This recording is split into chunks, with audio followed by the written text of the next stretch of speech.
No spin, no bias, no censorship. I'm Dan Wootton. This is Outspoken Live episode number 171. And the British MAGA-style movement may actually be one step closer today, because breaking right now, Dominic Cummings, the dark lord of UK politics, but let's be honest, a genius at winning elections, has just endorsed Reform UK despite being a long-time ardent critic of Nigel Farage. Now, the shock Cummings move follows Slippery Starmer publicly panicking about Farage, who he is now trying to present as Putin's puppet. That was a tactic, by the way, that failed for the Democrats in the US with Donald Trump. Even turn up to the debate in Parliament today. Nigel Farage is fawning over Putin. That's not patriotism. That is not what working people need. So in my digest next, I'll reveal why Farage is enjoying the newfound attention from the UK's Prime Minister. But he did get upset, didn't he? He really didn't like it. He's really scared of me, isn't he? But I'll also tell you how Sturgeon's ally, John Swinney in Scotland, has just become the first major party leader in the UK to officially brand Reform UK and its supporters, wait for it, as far right. Shame on him.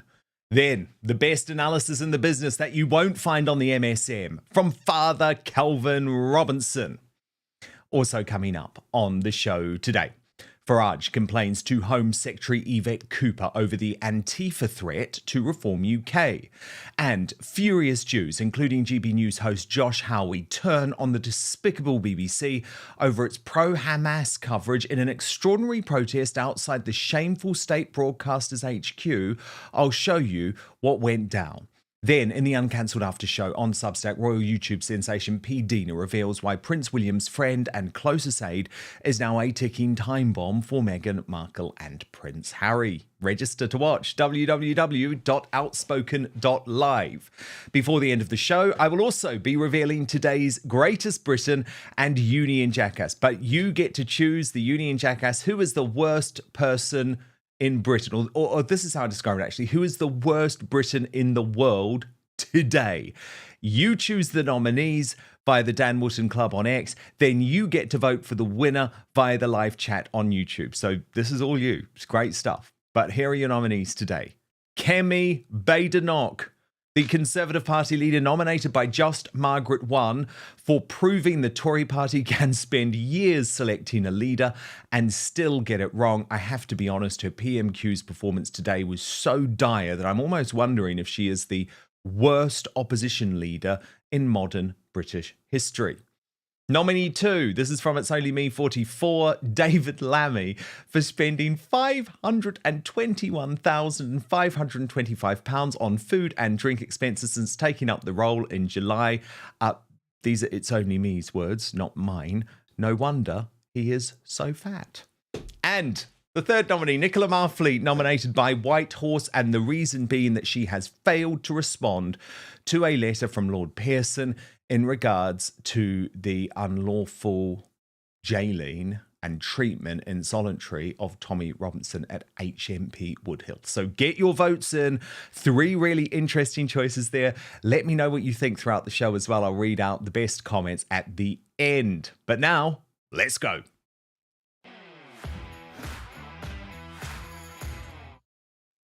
As is ever the case these days, the action that led to the shock endorsement of Nigel Farage and Reform UK by Dominic Cummings, the new dark lord of British politics, but unquestionably an election-winning evil genius, well, it all started on X.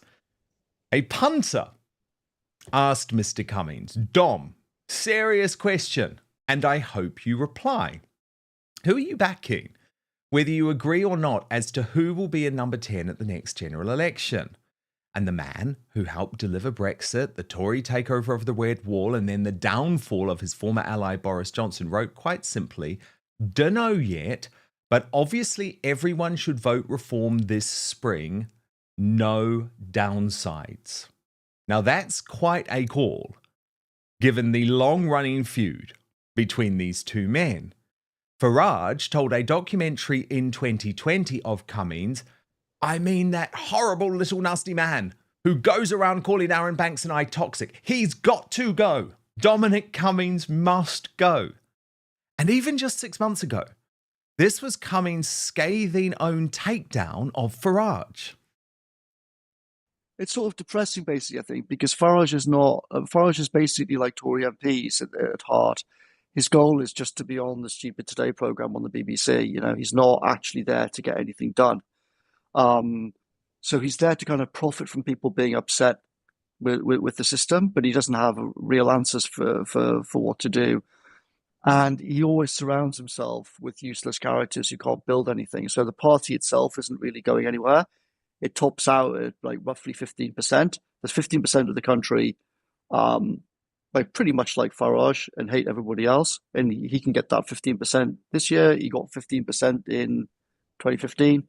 But it can't. But it's never going to solve the actual problem. But Cummings can now see the writing on the wall. His startup party is not going anywhere. And he sees himself as the man who could help reform become a professional governing force. Now, whether Farage sees any possibility of that is quite another thing, because right now, Reform UK is winning, with both the UK Prime Minister, Slippery Starmer, and the disgraceful Scottish First Minister John Swinney launching deranged attacks on him as Reform storms to the top of every national poll. So Swinney's far-right bombshell in just one moment. But first, let's get to Starmer. And this is how Farage responded to his Russian put-down last night. Now, of course, the Prime Minister's thinking very hard about this meeting with Donald Trump, but he also seems to have me very much inside his brain. In fact, I said to be the answer or the cause of nearly all of his problems. Earlier on today, you know, our own GB News' own political editor, Chris Hope, pointed out to the Prime Minister that the increases in defence spending and the timelines on to 3% in 2030 and the cuts in foreign aid, he pointed out helpfully to the Prime Minister that all of this was in Reform's contract with the people last June. Here was the PM's somewhat testy response. Prime Minister Chris Hope from GB News. In July, Reform UK fought the election on a policy to increase defence spending to 2.5% of GDP by 2027 and 3% of GDP after 2030, funded by a £6 billion saving in the aid budget. Are you Nigel Farage in disguise? Nigel Farage didn't even turn up to the debate in Parliament today. Nigel Farage is fawning over Putin. That's not patriotism. That is not what working people need. Gosh, he does seem to be terribly upset. And this line, you know, that I'm falling over Putin, was a complete and utter tosh at every level. But he's just going to keep putting this out. What's clear is that Nigel is actually enjoying this situation. But, you know, it is a fair point that you weren't there for this very significant meeting. He could have said, yes, we all agree across party that, you know, I mean, the Lib Dems have backed it. Even Kemi Badenoch backed it and then went off on some tangent about something else that she's cross about. I mean, there are ways of dealing with it. And I think one of the things is to not get riled. Don't let people get... Yes, I mean, whether I'd been there or not, I was actually meeting industry figures who were very concerned about what happens after April the 1st. Goodness knows what the job losses are going to... I mean, genuinely going to be... Everything from the care sector right the way through hospitality, you name it. But he did get upset, didn't he? He really didn't like it. Mike. He's really scared of me, isn't he? Given how well Reform are doing in the polls, he should have actually responded in the opposite way. He should be, oh, Chris, stop, you flatterer. Because, I mean, the idea that this is going to sit well with an electorate who obviously very, you know, unhappy. He's talking about defence spending when the public are well aware that the army couldn't even fill Wembley Stadium. Yeah. And he's talking about you flattering Putin. I mean, the whole thing seems quite childish, actually. And while Slippery Starmer hasn't yet used the irresponsible and completely untrue far-right label to describe Reform and Farage, today, the desperate Scottish First Minister John Swinney, head of the corrupt and failed SNP, long-time ally of the corrupt and failed Nicola Sturgeon, did go there in an extraordinary press conference that he hopes will sow division in Scotland to save his party's own despicable skin. Reform, the rise of Reform, who are taking votes from all parties in council by-elections across the country. And when you talk about the politics of fear and despair, they're talking about the politics of frustration. But secondly, are you concerned at what the Prime Minister is doing about cutting international development spending to invest in defence spending, and what that could mean, for example, for jobs in East Kilbride? On the first part of your question, Colin, I am very concerned about the rise of far-right politics. And I want to use my office as First Minister to work with other parliamentary parties Does that who... mean reform? Pardon? Does that mean reform? Yes, of course it does. Yes, of course it does, Colin. And I want to work with other political parties to set out clearly and boldly to the public what we can agree on as the norms and the values of our society, and how we can protect those, because I think they are under threat. I think they're under very, very vigorous threat from the politics of Farage. And I think there are clearly differences of opinion between myself and other political parties. Of course there are. But there is an overwhelming underpinning of common ground about the values that we hold dear, about our politics and our society. So I want to give the leadership to bring people in Scotland together, not just in a parliament. If you, John Swinney, there's nothing far right about wanting to protect your borders, about wanting to stop the globalist takeover of our countries, and you are a shameful man for trying to divide your population in that way. You are the only danger. You are the only one sowing division in Scotland. Mark my words. And the fact that you went on to describe Farage as an apologist for and accomplice of the Russian regime, while refusing to say that tens of thousands of desperate Scots who are planning to vote for reform at the next election are not far right, well, that just shows that you are a joke. You are a complete joke, and shame on you. Now, Dominic Cummings has had more to say in the afternoon about his reform endorsement. So let me take you through this because it is really interesting. He says the prospects for a Tory reform deal are much lower than many Tories assume. They underrate the extreme hate and distrust. Much of reform feels like I do about how the Tories sabotaged the 2019 majority, how they ditched the promise of lowering immigration and deliberately engineered the highest ever from some of the worst places on earth, including the centres of the gang rape industry. And Farage has 30 years' experience of Tory MP lies and delusion and condescension. There will probably only be a merger if A, third force emerges as an independent power bloc, and B, Trump-Elon broker the deal of the three forces coming together. Without this, we face 8 years of the left wrecking the country. A key question is whether Reform try to and can turn themselves from a one-man band to an alternative government. And of course, he's making the point there, isn't he? That he's the man who can do it. And then what about Kemi Badenoch? What about Kemi Badenoch, who has just proven herself to be utterly appalling? I told you not to vote for her Tory party. I told you to go for Robert Jenrick. Today at PMQs, I'm not even going to show you because it was so bad. Here's what Dominic Cummings has to say about her. So many ways Kemi is a joke, but an important one is her utter cluelessness about voters. She thinks the Tories' 2021 to 2024 combo of record immigration, letting the NHS collapse, watching institution after institution crumble was because Number 10 was listening to focus groups too much. Anybody who thinks like this is simply an idiot. You can ignore everything else they say about politics. So that's where Cummings stands. And personally, and look, I know a lot of you are going to disagree with this, but you know I'm an honest broker. Personally, I think Farage should listen to him. This guy knows something about winning elections, and Farage has to win an election to save the country.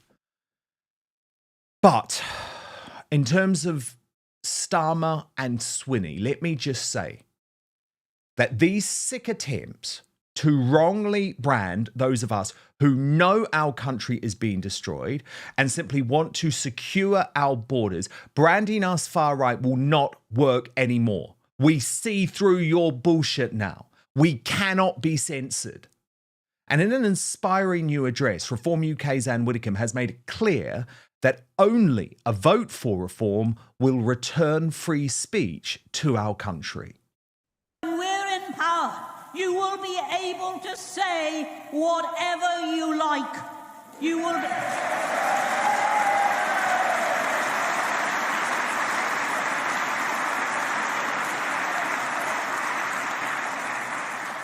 The only limitation will be that you mustn't actually incite violence. But if you have an opinion, it does not matter whether it is popular or unpopular. It does not matter whether it is right or wrong. It does not matter whether it is left or right. If it is your opinion, you should be able to utter it in a free society. Yes, you should. Yes, you should. Thank you, Widdy. I'll take that positivity from reform over these disgusting scare tactics from Slippery Starmer and Sturgeon's #1 ally any day. Now, Father Calvin Robinson.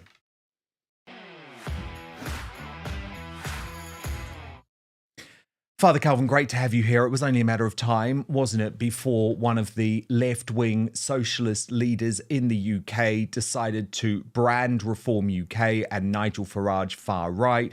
John Swinney first up. What do you make of it?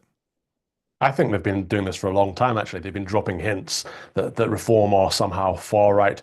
Now, I'm not the biggest supporter of reform, as you know, but they're a long way from far right. I would say they're nowhere near conservative enough, actually. That's part of the problem I have with them. It's amazing to me that a left-wing communist politician can get up and call them that. But of course, it shows fear. Right, and this is what we're seeing at the moment. There's an increase in fear. Some of the clips you showed of Sir Keir Starmer showed the same kind of fear that Farage rightly pointed out, that our politicians are starting to realise that reform is a genuine threat to their throne, to the Uni-Party of power. And it is a Uni-Party of power. Just today I was reading that Munira Mirza is being interviewed by the Labour Party to go and work for them after she's been working for the Conservative Party for however long, under Boris Johnson in particular. And all these people, these same Machiavellian figures. Sue Gray was another one, of course. They don't care who they're working for as long as they're in power, because it's all about power. It's not actually about what's best for the country. It's not about ideas and policies. It's just about them looking after themselves and their own. And I think the British people are getting tired of it. And this is why reform is becoming more of a threat. I do happen to think UKIP is becoming more of a threat too. And I agree with Dominic Cummings on a lot. Right up until COVID. He was fantastic over Brexit, not so much over COVID. But in his recent statements where he's saying things like, look, it will take a third party to broker this because there's too much bad blood between reform and the Conservatives. I absolutely agree with him. And when he says, look, there will be another 7 to 8 years of left-wingers destroying our country. I've been saying this for a while on this show, that I don't think there's any chance of reform winning the next election. I don't think there's much chance of the Conservatives winning the next election. I think Labour are in for another election cycle, unfortunately, which does mean more desecration of all the things that we know and love as a country. But it will take a third party. It will take a third party broker to come in and be the sensible middle ground. And I think that could be UKIP. I would hope that would be UKIP. Or I don't see any other alternative, really and truly. There has to be a return to common sense, Christian values, British values. There's only one Christian nationalist party in the United Kingdom, and that is the United Kingdom Independence Party. See, where I disagree with you, Calvin, is I think there is absolutely no chance of a second Labour term. The question is going to be whether reform can form a majority government or whether there's going to have to be a deal done with the Conservatives. Personally, I'd absolutely love to have UKIP in the mix too. You know, the more that we move the Overton window on the right, the more chance there is of real change, because that's what we need. And the problem is the Conservatives proved last time that they were just the Uni-Party, really, just a globalist force in another name. Do you think Cummings, because look, I agree with you, he was appalling on COVID. The guy went utterly insane. But We know he can win elections. We know he's great at organising. We know he's great at bringing in talent to win elections. Should Farage get over himself and his previous Brexit wars and actually listen to the guy? 100%. It was one of the first things I said to Lawrence when he was forming the Reclaim Party. I was like, have a sit down with Dominic Cummings. Like, you don't have to work with him, but have a sit down with him, because this guy understands campaigning like nobody else in the country. If you want to win a campaign, he's the guy you call. And quite often he gets involved reluctantly.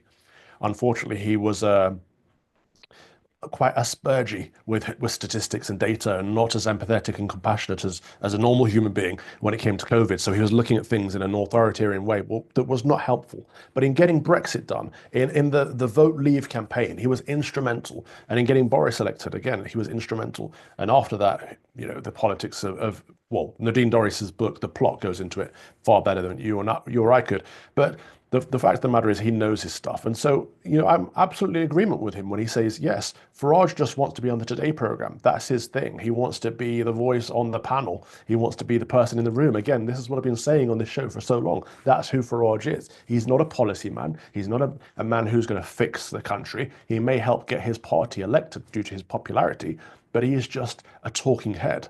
And so if Reform want to make a serious change, they need to look at who they are recruiting. They need to find some sensible people with sensible ideas to bring common sense back to the country, so that if they do somehow perform a miracle and win, whether it's a small majority or they become some kind of coalition government, then they'll be able to make an actual impact. Because this is the same problem the Conservatives will have, in that Kemi Badenoch, I like her as a person. She's a lovely person. But again, she doesn't have any policies. The Conservative Party aren't saying how they're going to fix the country, how they're going to return to normalcy. And so if they win, what will they do? Again, nothing. It'll be more of the same. The Labour Party have become really good at destroying things. And it's not just the current Labour Party. Tony Blair was great at destroying things. But the Conservatives, with the Lib Dems, spent 14 years just maintaining that destruction. We need a right-wing government that's willing to rebuild again. We have to rebuild our nation. And not in a build back better way, but in a restore to the greatness that we've always known and loved the United Kingdom to be. Amen to that. Amen to that. Breaking right now, Sami Woodhouse, the independent journalist and Pakistani Muslim grooming gangs survivor, who has previously worked with Urban Scoop, Tommy Robinson's organisation, Rebel News and 2CTV, and is an increasingly respected figure on the right of British politics, has called on Nigel Farage to stand down as Reform UK leader, saying that he isn't strong enough to be Prime Minister. Watch. Nigel Farage, I think, when I look at him, I think, is he a good leader? I look at him as a Tory with a different ribbon, really. We need more politicians such as Rupert Lowe. If we look at Rupert Lowe, I think Rupert's doing really well at the moment. He's saying a lot of things that other politicians don't want to talk about. I think with Nigel Farage, I think when I look at him, I think, is he a good leader, or is he just somebody that wants, you know, to kind of fit in, be accepted by media? And I suppose I look at him as a Tory with a different ribbon, really. So I think there's a bit of question marks around Nigel as well at the moment. But I think we need more politicians such as Rupert Lowe. I think a lot of people have lost hope in the Tories. And I think if the Tories and Reform come together, I don't know if the UK had kind of want that to happen. Just because they've been in power for so long, they've just done a terrible job at it. So I think, you know, maybe the Tories the Reform just kind of keep it to Reform. I think some politicians, such as Suella Braverman, I think Kemi, I saw her speech, I thought Kemi did good. I think maybe if they joined Reform, it might work. But Nigel Farage isn't listening to the criticism, hitting back strongly at the government over the hard-left terror group Antifa's attempts to infiltrate Reform's conference in Cornwall. He is now calling for Antifa to be banned as a hate group. I do believe this is a terror organisation. So in his letter to Yvette Cooper, the Home Secretary, Farage wrote, I am sure you will agree with me that absolutely no politician or their supporters should be subjected to threats, abuse, and violence. We have seen an increase in hate towards members of Parliament for their views, and I was subjected to several attacks during the general election campaign in Clacton. My Reform UK colleagues and I are used to name-calling and a few eggs being thrown, but this was Antifa, a very violent and dangerous organisation. These people see violent protests as being acceptable. Somebody has had their tooth knocked out and a few more people sustained other injuries. These are very nasty, dangerous people. No political protest in Britain should be allowed with people wearing masks. One of the protesters attending and inciting this violence was Labour councillor Zoe Fox, who was the mayor of Camborne from 2003 until 2024. Is this kind of violence acceptable in the Labour Party? I was deeply concerned at the lack of action from local police officers. I, of course, appreciate the work that the police do to keep us safe by putting themselves on the line, but feel far more could have been done to ensure the safety of conference delegates. These groups have been egged on by members of Parliament like Zara Sultana and others who have posted intimidating images online to try and silence legitimate political discourse. What happened is completely unacceptable at every level. I'm astonished that Antifa has not been banned as an organisation. Therefore, I am calling on you to take the appropriate action and prescribe Antifa as a hate organisation. I hope you will take the relevant course of action and that I hear from you soon. Let me bring in Father Calvin Robinson on this. Father Calvin, the thing that I find astonishing about the story, firstly, actually, before we get to Farage's leadership, let me just say this is leadership from Farage. This is the type of thing he should be doing. And I am interested to know what you think about Sammy Woodhouse's comments. But before that, Calvin, can we just talk about Antifa? Because my issue is hypocrisy. It's not that I particularly want to shut down any organisation. But can you just imagine if right-wing protesters were masked, violently attacking people who were just going to exercise their democratic rights? They would end up being locked up in prison for years. This would be leading the mainstream media, Calvin, day after day after day. But when it is Antifa, which I believe is a terror organisation, all you have to do is look into Andy No's incredible research on this, which I know you've done, Calvin Unmasked. It's just ignored. It's just completely ignored, as if this is acceptable, that this is what Reform UK members and politicians should have to put up with. So I totally endorse Nigel's letter to Yvette Cooper. What do you think? Absolutely agree. And the problem is that Antifa are funded. They're a terrorist organization that is funded by the commies. We have people like George Soros funneling money down to these groups of people that are shipped in by the busload to every single protest.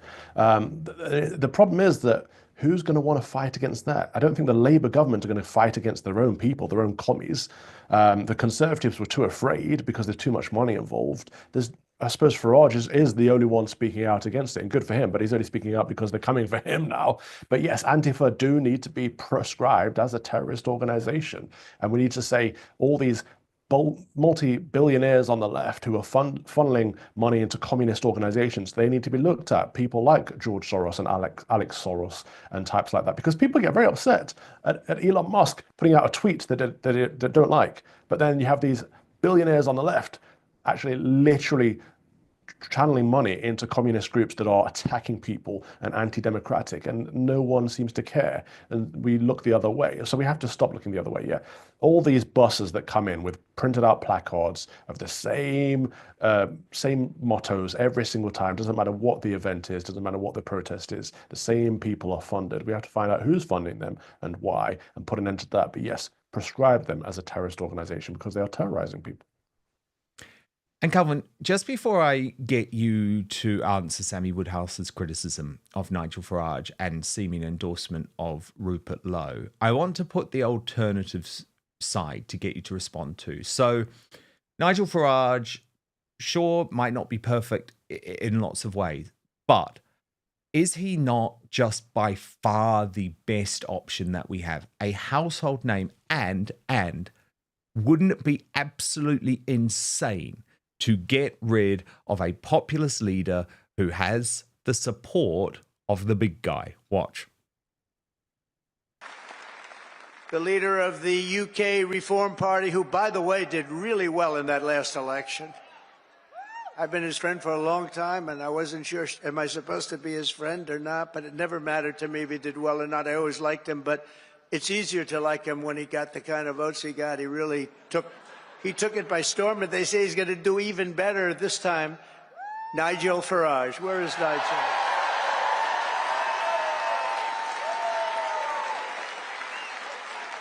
Thank you, Nigel. Thank you. What a great guy. Calvin, isn't that a priceless endorsement? It would be insane, wouldn't it, to say there's someone who's got more of a chance than Farage. That's not saying he's perfect. That's not saying we shouldn't challenge him on issues like mass deportations and the changing demography. But do you understand the point I'm making? Yeah, that's a glowing endorsement. It's fantastic to see. If it helps, wonderful. But I agree with all of Sammy Woodhouse's criticisms that he is just a Tory with a different coloured tie and doesn't have any real agenda to make positive change for our country. It is all about himself and about his looks and about appearing on TV. So I don't know if him winning would help, but he could be a face to help get that party elected and then supposedly replace him with an actual competent politician. Who knows? But it's like, what is the point in winning if you're not going to make a difference, right? So if Farage staying means that they could win, great. But then what? Like, to what end is the question they always ask. Exactly. But I think they have a little bit of time to plan that. But absolutely, if it's going to be Tories Mark II, then it doesn't work. What's interesting, Calvin, is that some of your criticism of Nigel in terms of the media and stuff is exactly what Dominic Cummings was saying too. He's just too interested in wanting to appear on the Today programme on the British Bashing Corporation. Just forget it. But speaking of revolting violence from the left, Calvin, again, I'm going to fully back Nigel Farage's new campaign. He has launched a petition calling on Mike Amesbury, the jailed Labour MP, jailed for assaulting a constituent, to resign. Because, look, of course, Reform want a by-election. But it's a joke, isn't it, Calvin? It's an absolute joke that the constituents, one of whom was punched in the face, has an MP who can't do a thing for them. Can't do a thing for them. He's literally locked up. And again, can I just make the point, Calvin, that if this had been a right-wing politician, we would never have heard the end of the story. But the MSM are just like, nothing to see here, folks. Oh, absolutely. I'm seeing lots of memes going around with Mike Amesbury there and Pete Lynch there, and the difference between the two and how they're treated. And it's just black and white, really, isn't it? It's shocking to me that this guy is still allowed to be a sitting politician in any regard, really. Of course, he should be called to resign, and I fully support that petition. I don't think petitions work. I think they're a waste of time, and I think it makes people feel like they're doing something, but nothing ever comes of it. But I support the idea, and absolutely, he should be forced by his constituents to resign. Can they not recall him? They can. But the problem is it takes time, doesn't it? And for 10 weeks, they don't have an MP. I mean, look, it's just shocking to me. It's shocking to me. And you're not telling me, Calvin, that Starmer could not have had a quiet word in this guy's ear and just said, look, do the right thing. Do the right thing. And he hasn't. And he's there. Of course he hasn't. So he is an MP. And the point is, I'm very much all about innocent before proven guilty, but this was on tape. He's now been found guilty. He's in jail. He's lucky to only get 10 weeks, given poor Peter Lynch, God rest his soul, got over 2 years for, by the way, protests that was not violent at all. So I just think it's shameful. I think it's utterly shameful. It just highlights our rubbish judicial system, doesn't it? That this guy gets nothing, really. Gets no sentence. 10 weeks is nothing. He's still allowed to keep his job, still allowed to supposedly represent the British people. Yet someone who's not involved in a violent incident like this is given a lot longer sentence, ends up being killed at the hands, I would say, of the state. And it's just the two-tiered system that we have in our land, that if you're on the right of politics, nobody cares. Nobody cares about your justice. Nobody cares about your well-being. If you're on the left of politics, you can do whatever you like. There is no justice in our country anymore. Indeed. And it is really, really disgraceful. And I think it's completely right to make the point that God, how could Peter Lynch get that type of sentence when Mike Amesbury is only behind bars for 10 weeks? Just totally disgusting. Totally disgusting. Breaking right now, Gary Lineker, the star, or shall I say former star, hallelujah, of the BBC, has described the corporation's removal of the Hamas documentary as, wait for it, racist. Now, this is an absolutely appalling take on what has really become a complete shameful experience for the BBC, the British Bashing Corporation, which has now seen a huge number of protests gather outside the London headquarters to voice their absolute disgust on the fact that the corporation spent more than £400,000 on a documentary narrated by the son of a senior Hamas leader who may have actually been paid with our license fee money. I just cannot get over it. The mainstream media are largely ignoring this story, but good on the Mail on Sunday for pointing it out. However, at the protest last night, yet again, it was only the independent media that brought any attention to this. So here was Urban Scoop's coverage of what was going on. Shame, shame, shame on you! Shame, shame, shame on you! Shame, shame, shame on you! Shame, shame, shame on you! And the protesters also found a very good way to, shall I say, bastardize the river to the sea line. From the river to the sea, Hamas loves the BBC. Now, Father Calvin Robinson, there's even more terrible things for me to tell you about the BBC's dishonesty over this. But can you believe that Gary Lineker, of all people, is now raging at the BBC rather than saying actually that we got this totally wrong? He is simply condemning the fact that the program has been removed as being based on racist insinuation. Of course I can believe it. He's doubling down. This is what they do. Like, how is it racist? Who is it racist towards? It's absolutely shocking that the BBC produced this documentary in the first place and then had a narrator who is related to Hamas, and they may have funded Hamas indirectly with our, I was going to say our money. It's not our money. I don't pay the taxpayer, the license fee. I will not pay the BBC tax. But the fact that they're using people's hard-earned cash to pay the terrorist organization that's destroying the Middle East is absurd. But of course, Gary Lineker and people like him will want to double down and say, oh, well, those poor Gazans. It's not about anyone in Gaza. It's about Hamas, a proscribed terrorist organization recognized as such by pretty much every Western power. And the BBC should have nothing to do with them. And the fact that the license players' money has been sent to those people, they should be asking for a refund. They should be asking the BBC for their money back. Oh, indeed. And the thing is, though, this runs deep at the BBC. This runs deep. And there's another egregious example, Calvin, which is so shocking. The Mercian puts it this way. The BBC propaganda piece on Palestine shows them mistranslating a terrorist supporter when she stated jihad against the Jews. The BBC translated this comment as resistance against Israel. If you don't believe me, watch this. أكدت لنا هاي الفيديوهات إنه هو ما كانش متخبي تحت الأرض، إنه بالعكس هو بقاوم بجاهد ضد اليهود. بس أكدت لنا هاي الفيديوهات إنه هو ما كانش متخبي تحت الأرض، إنه بالعكس هو بقاوم بجاهد ضد اليهود. Just unbelievable, Father Calvin. And this has actually prompted Danny Cohen, who was once one of the most senior executives at BBC Television, responsible for virtually all of the corporation's output, to now say that this BBC bias when it comes to Israel and Hamas is not just inept, it's sinister. Do you agree?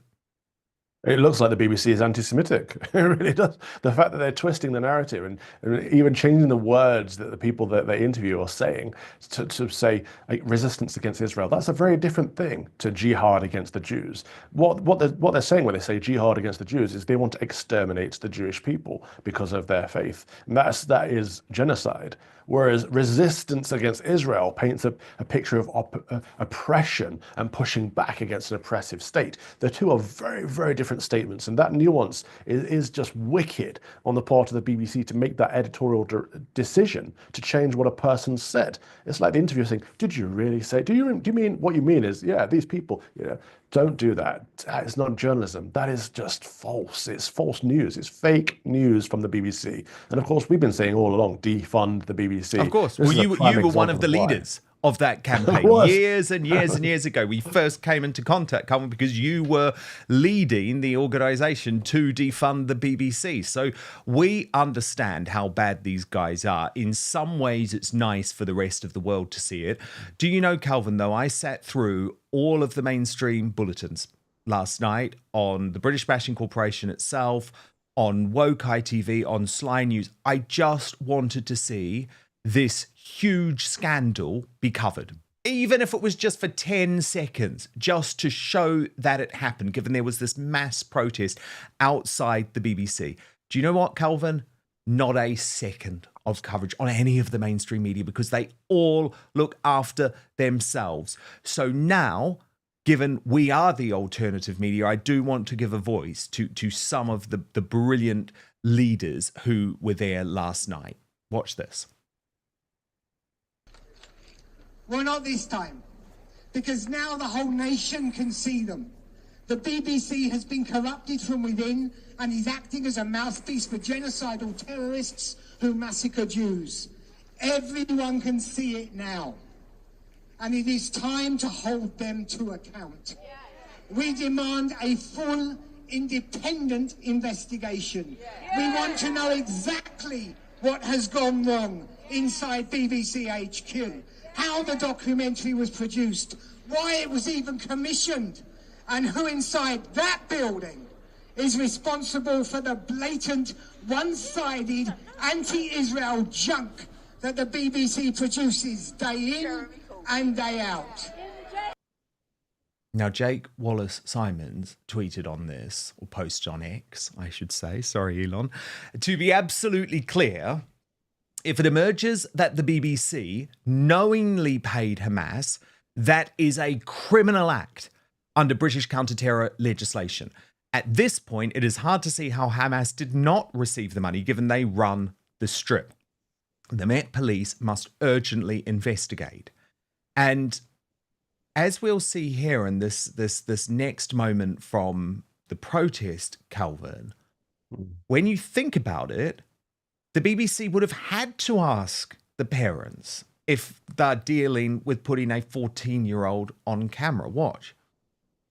That they followed this 13 or 14-year-old child for weeks. And we also know that there's no way they could have done that without permission from the parents. And we know that the parents are Hamas. Did they pay them? That's the question here. Are we in a situation where the British state television actually paid Hamas? And Father Calvin, that is a national scandal. Where is the mainstream media? Where is the police? They don't care. This is the problem. This isn't even an issue for the police. This is far above the payroll of the Metropolitan Police. This is an issue for MI5, potentially even MI6. This is international warfare. There's a war going on in the Middle East as we speak, and there's a terrorist organization out there who are promoting the genocide of a particular demographic. And so if, as he pointed out, state-funded television in this country is funneling money to that terrorist organization, that is an international war crime, actually. It's beyond the Metropolitan Police. But the problem is, if this was in America, we know that President Trump's administration would look into this and clamp down on this straight away. In the United Kingdom, nothing's going to come of it. I think that the Labour government will probably support it. From what we've seen of most of the politicians in that god-awful house, is that they all support this Hamas terrorist organization. They pretty it up in words of Palestine this, Palestine that, Gaza this, Gaza that, but they actually support a terrorist organization promoting the genocide of a particular demographic of people. And so nothing will happen. The BBC will continue to be able to fund terrorist organizations without any repercussions.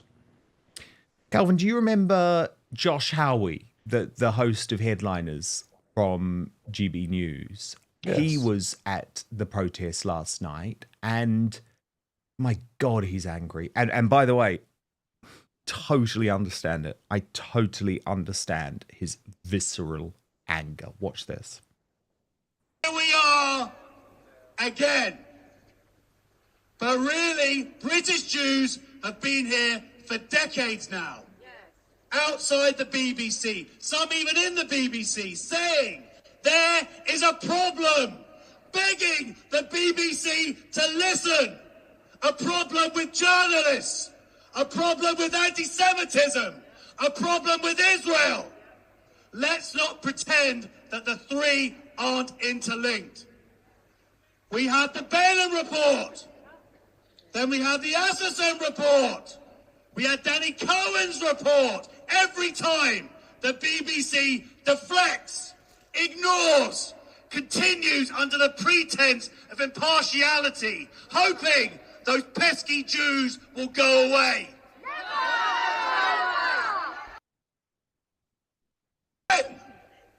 £400,000 of our money, licence payers' money, to pay for an hour of Hamas terrorist propaganda, of lies, to be spewed out to the British people and the world as truth. How much of that money went directly to terrorists themselves, to the cameraman who celebrated October 7th, to the relatives of Hamas officials?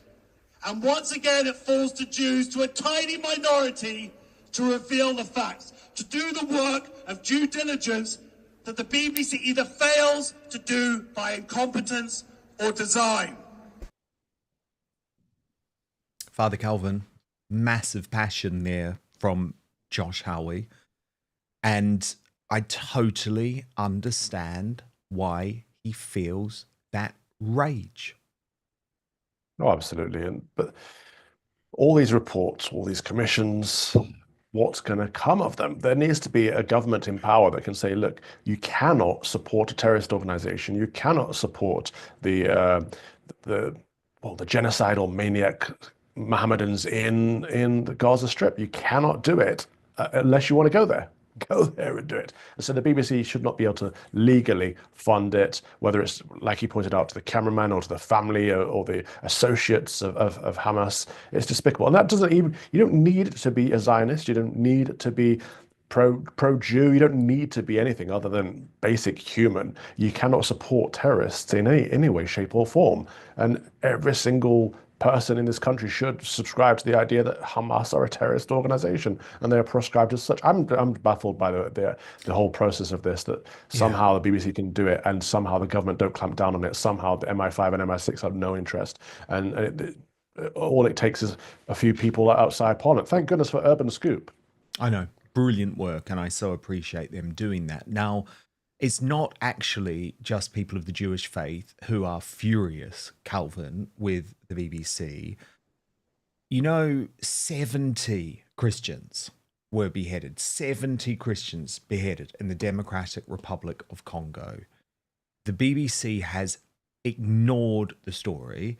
And as a result, there's going to be another protest now, organised by the Disciples of Christ, who write, the BBC refuses to talk about the persecution and murder of Christians. They refuse to talk about the threat of Islamists and terrorist sympathisers. On Wednesday, the 12th of May at 6 p.m. outside Broadcasting House, we will remind them of their duty. And again, just extraordinary, isn't it, Calvin, the way that the British Bashing Corporation has effectively decided to cover up that appalling story because it doesn't fit its political narrative. This story, actually, this made me sick. I believe, people may correct me if I'm wrong, but I believe I'm the one that broke this story as far as UK journalists, because the only people that published it were Open Doors. And Open Doors are a charity that look into the persecution of Christians around the world. And this came up on my feed, and I realized that I couldn't find any news about this anywhere. No mainstream media outlet across the West was covering it. The fact that 70 Christians have been beheaded. And so I look into it, I'm like, okay, so it's in the Congo. Usually mainstream media, the legacy media outlets care about what's happening in Africa because they can patronize them, say, look at those poor Africans. So why haven't they covered it? Oh, it's because it's the Islamists, it's the Mohammedans that are doing it. So it will paint Islam in a negative picture. Therefore, they don't want to publish this. If this was the other way around, if there were Christians killing Mohammedans and 70 of them were beheaded, it would be all over the front pages. But of course, it's Mohammedans killing Christians, and so they don't seem to want to report on it. It disrupts their approved narrative. It made me feel sick, the fact that I couldn't find this story anywhere. Thankfully, independent journalists have started to cover this now, but it should be in the newspapers, it should be on television, and the BBC of all places, BBC World in particular, should be covering it. Of course they should. Of course they should. But we know that the BBC simply cannot be trusted. And actually, Father Calvin, it was fascinating last night at the protest when the many, many folk who were gathered were asked if they should have to keep paying the licence fee. Paying the licence fee is not optional in this country. I want to ask here, who's willing to stand with Josh? Who also doesn't want to pay that? Yes. So you also say no to a license to hate? Yes. That's extraordinary. I'm looking out here at about 1,000 people who are saying, hands up, they don't want to pay the license fee anymore. Yep. Put your hands up if you're with Josh. Yes. Don't pay your license fee. The prisons are full anyway, apparently. That's extraordinary. So, we're interested to hear from you. So send us an email.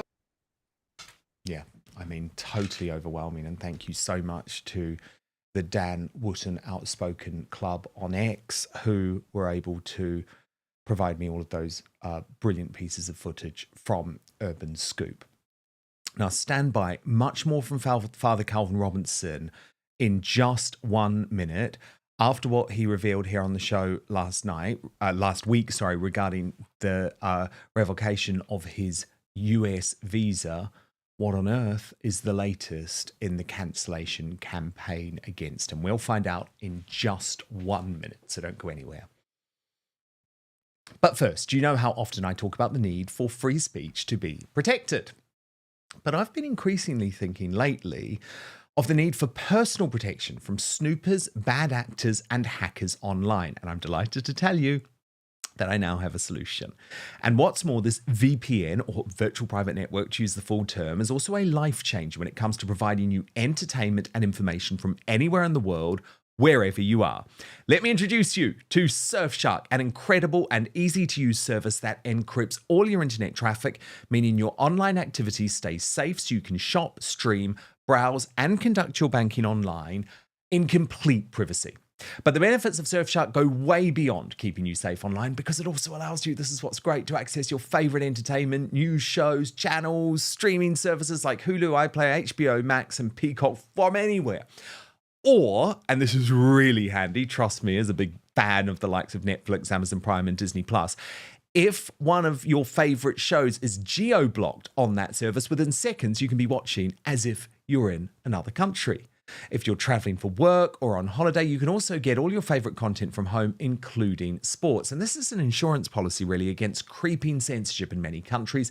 For example, France has blocked Rumble for many months now. So effectively, you can watch anything, anytime, anywhere. It's true freedom. And a VPN can save you money too, because did you know, I didn't know this until very recently, that websites often change their prices depending on where in the world you are buying from. So you can just test that out. Another real benefit of Surfshark is you have and you have it available to use on unlimited devices, meaning your entire household can stay safe with just one subscription. There are over 3,200 servers in over 100 countries, meaning a world of choice is at your fingertips with 24/7 customer service if this is your first time using a VPN. So go to surfshark.com/outspoken for an extra 4 months of Surfshark at an unbeatable price. Surfshark is so confident that it's the best VPN in the world that if you give it a try for a full 30 days and you're not entirely satisfied, you will get your money back. So surfshark.com/outspoken for an extra 4 months of Surfshark at an unbeatable price, or you can just click in the link in the description box below this video if you're watching on YouTube or Rumble. But now, back to the show. The persecution of Father Calvin Robinson has made him one of the most cancelled men in the world. And why? Is the Christian faith really that threatening to the masses that they will find any reason to try and shut down one of its most important voices?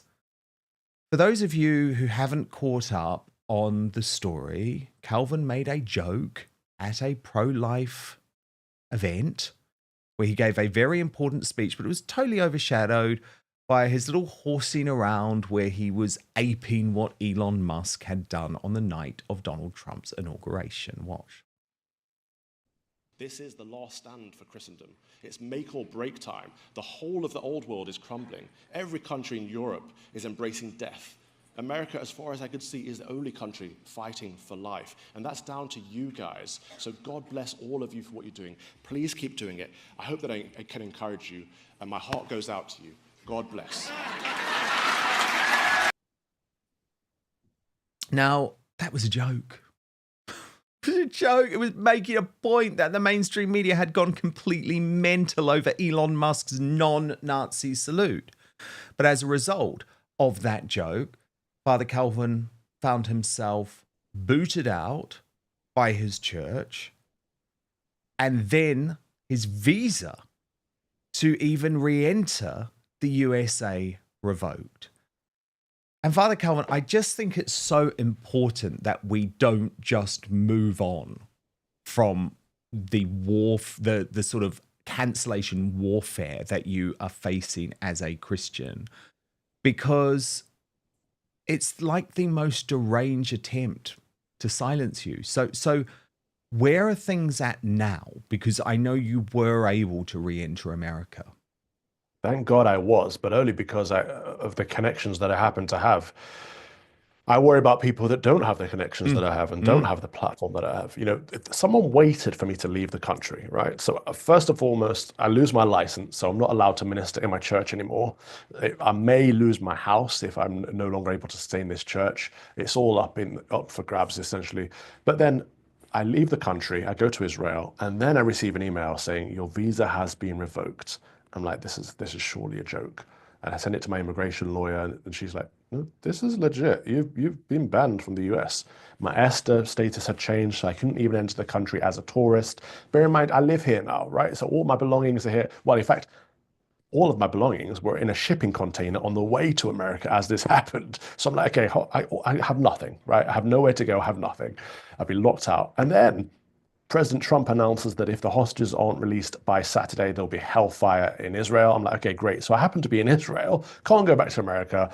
The country could be in a war again by the weekend. Great. And so I call some people up and I'm like, shall I go back to the UK? And some politician friends of mine said, look, if someone's managed to lean on the US Embassy in London to get them to revoke your license, your visa, why do you suspect they won't have leaned on the Metropolitan Police too to arrest you as soon as you get into London and, you know, give you some trumped up charge like they have done to Bernie Sporoff or Tommy Robinson or a bunch of other people that we know? And essentially, if you have a criminal record, you can never get a visa again. And so maybe there's something bigger going on here and they're trying to cancel you properly. And so I'm like, okay, so I don't really want to get stuck in Israel if there's a war about to kick off. I don't really want to go back to the UK if I'm going to get stuck there and potentially persecuted there by the state. Bear in mind, one of the reasons I left the UK is because I got put on that top 10 list of Islamophobes in the country, essentially a fatwa by the Muslim Brotherhood, who essentially said this is one of the people to take care of. So I'm like, okay, I could get stuck in a war zone in Israel, politically persecuted in the UK, or worse by the Mohammedans in the UK. What are the options here? I can't get back into the States.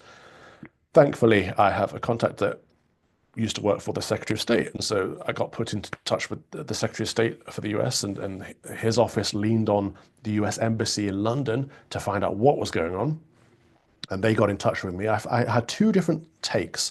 One was that someone high up in the Anglican Catholic Church reported that I'm no longer working and therefore don't need a visa, which is suspect for a couple of reasons. One, because I didn't have a religious visa, so my visa wasn't tied to my ministry. So even though I lost my license, I was out here on a media visa, and I'm still doing media, as you can see right now. And so that was suspect for that reason. But also, who high up in the ACC would have complained, and why would they have waited till I left the country? Could it potentially be the Archbishop, the one who doesn't like me, doesn't want me working in his jurisdiction?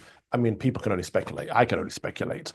But throughout this process, we did learn, very interestingly, that there's also a department. So the Visa Coordination Unit, they're the ones who revoke visas, but there's another department that not many people know about called the Revocation and Coordination Division. And now, this is a quotation from my contact here. Their remit is to be alert to any negative information about visa holders that was not known at the time of the application. They can both dig in any visa holder's past and monitor the present. If something they don't like comes to their attention, they simply revoke the US visa and the right to visit the US altogether without any explanation. Judging by how many institutions refocused from homeland security to conservative witch hunt, it wouldn't be surprising if this office followed suit. Most people don't know this office exists. That's a quote right there. So this looks like something that Doge needs to look into. If there's a unit of people scouring the web, essentially looking on X for conservatives to get rid of their visas, that could be problematic for many people who are in the US legally for good reason. And so, yeah, eventually we managed to get it restored. But even then, it was at the 11th hour. I had my tickets booked. I was supposed to be coming back on the Thursday, and Wednesday night, we weren't certain if it had been properly restored. The website was still saying revoked. And so I woke up on Thursday morning, thankfully, to a visa, and came straight back to Grand Rapids. And I'm here now, thank God. But I don't really want to leave again, just in case. It's just appalling. Do you have hope, though, that there might be a change, given we do have a Trump administration which has absolutely embraced Christianity? Oh, yeah, absolutely. And just on that regard, the US Embassy in London is still Biden's people. So Trump hasn't put his people in there yet. There's a whole process. But yeah, there has been persecution of Christians massively across the West. And President Trump has come out and said this will end. So Catholics, for example, were on the watch list of the FBI for the longest time, as if it's somehow extreme to be a Catholic. It's absurd to me, because the West was also always known as Christendom. The West was built on Christian values. The United Kingdom is an explicitly Christian country, of course. We have a state-established church, but many states in the US did too upon their foundation. And when they came together to form the United States, their Constitution and their Declaration of Independence are implicitly Christian, to say the least. So the idea that Christians should somehow be persecuted as extreme in the West is problematic, because who are the people that are normal if the Christians are extreme? Well, we can only look at the two-tiered system that's going on in the UK, in that if you support Hamas at this point, apparently that's appropriate, that's okay. You can be funded by the BBC. However, if you're a Christian, that you should be arrested, prosecuted, persecuted, and denigrated for having a faith that built the very nation that we live in. It's interesting, Calvin, because Brendan O'Neill, who writes for Spiked Online, really good guy, he doesn't like his jokes about the salute. He says the American right needs to cut out the vice signaling, saying Steve Bannon's dumb salute is further proof of the right's drift from normalcy. But isn't the point that someone like Steve Bannon is trying to point out how absolutely ludicrous the reaction to Musk was, making a mockery of the people who think they can keep cancelling people, because there's no cancelling on Musk, there's no cancelling Steve Bannon, and that's why they do this, to support people like you who can be cancelled by the church for making a joke. Yeah, and Eduardo Suegui, the actor, who also did one at CPAC as well. I think this is the point. So Steve Bannon is a massive Zionist, right? He's a massive supporter of Israel and the Jewish people, publicly, openly, and so nobody would suspect he's a Nazi. And so when he does the salute, he's clearly sending a message that I'm not a Nazi, but I'm doing this salute. What does that say? And so when the left jump on the bandwagon and go, look, another Nazi, it's showing the ludicrousy of the whole situation. And Elon Musk was very excitable, and he said, my heart goes out to you. It's very clear in the context what he meant, in that his heart went out to the people that he was talking to. He was excited, he was happy, jubilant. This is a good thing. And so to take things out of context and just say that, okay, you lifted your arm. I know people that used to lift their arms. They were bad people. I think you're a bad person. I'm going to call you that. You know, it's silly. It's just a way to attack people. And, you know, I had this in the mail yesterday, Dan. I thought, oh, lovely little letter. Says a supporter on the envelope. I was a bit suspect because no one really says a supporter. And I opened it and I'm like, oh, okay, lovely. Sorry, I'll blur that out in case of your YouTube. It's like, so what is the idea behind something like this? Do people genuinely think there are mixed race Christian Nazis? And if there are, that would be absurd. But no, I don't think people genuinely believe I'm a Nazi. That even these hateful people here, I mean, it takes a genuine degree of hate to calligraphy a letter, pay for postage and send it out. But what they're saying is, this is a way I can attack you legitimately without any repercussions, without any consequences, right? That's what it is. They dislike people on the right. They dislike Christians. They dislike conservatives. They're hateful. And a lot of them are probably under some kind of possession themselves, but they want to legitimize their hatred. They want to legitimize their violence. It's the same with Antifa. Like, they think they are legitimate in their arguments, so they can be violent. They start off by throwing milkshakes, then they end up beating people like Andy No to near death, because they think they're so righteous in their cause, and they know that there'll be no consequences for them. And so what we have to do is, I think Steve Bannon's right. I like Brendan O'Neill, but I think he's wrong on this. Steve Bannon and co are right. We have to normalize this and say, no, you won't cancel us. You won't shut us up. You won't shut us down. You can throw whatever words you want. Racist, xenophobe, Islamophobe, transphobe, Nazi. These words have no value when they come from you with no context as a form of attack because you hate us. We are winning back our culture for good. And that's what we have to say. We have to normalize this stuff. And we do. And we have to fight. But, Calvin, how are you? Because I know more than anyone that cancellation is brutal. It comes with such a huge cost to your family. I mean, it was Jordan Peterson who actually said to Lawrence Fox after our cancellation on GB News that the only thing worse in life than going through a cancellation is a terminal illness diagnosis. And I do believe that to be true, because it touches everything, doesn't it? It touches your finances, it touches your family, it touches your friends, it gives everyone an opportunity to pile in on you. So how does it feel? Because you're going through the second cancellation now in as many years. It's tiresome, to be honest with you. There are things, so sometimes I could just brush it off, right? Like water off a duck's back. I'm like, yeah, I've been cancelled enough times now. The Church of England, GB News, what is this latest cancellation by the Anglican Catholic Church and or the US Embassy in London? What is it? But then it's the people around. Like, I don't like to see my mum worried for me, right? I don't like to see my loved ones upset. And they shouldn't. Our poor mums, what they have to go through. Because they see they see the nasty attacks from nasty, horrible people online, and it impacts them as much as it impacts us. So every time these horrible people are attacking us, they're attacking our loved ones too, who are entirely innocent in all of this. Which is why they do it, though, because they are the evil left, and they don't believe that we have a right to any type of freedom, or that our families have a right to any type of freedom. So look, you have to fight on, but I'm really glad that at least you're back in America, because that is the right place for you at this point, given where the culture is at in America. So fingers crossed you come through it. But cancellation is evil. It has to stop. The persecution of people for jokes that they make, for things that they say, has to end. Father Calvin Robinson, you're never cancelled here, though, as you know. So we will speak next week. Thank you, Dan. God bless you. Now, Greatest Britain, Uni and Jackass time in just one moment.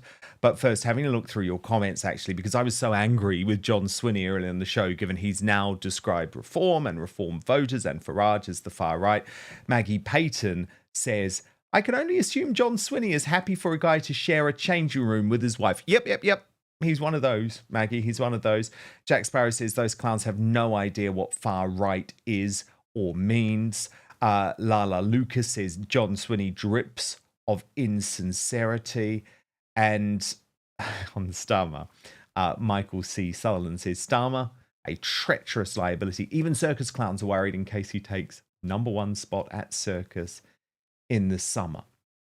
And then, of course, the BBC and Gary Lineker trying to say that the BBC's removal of this sick Hamas film isn't somehow racist. Flight Time posted, Gary, go outside and have a discussion with the people outside the BBC. Pippa Neal has come up with a great solution. Gary should relocate to Gaza. Yes, please. Yes, please. Gaza and Gaza. I'm all for that.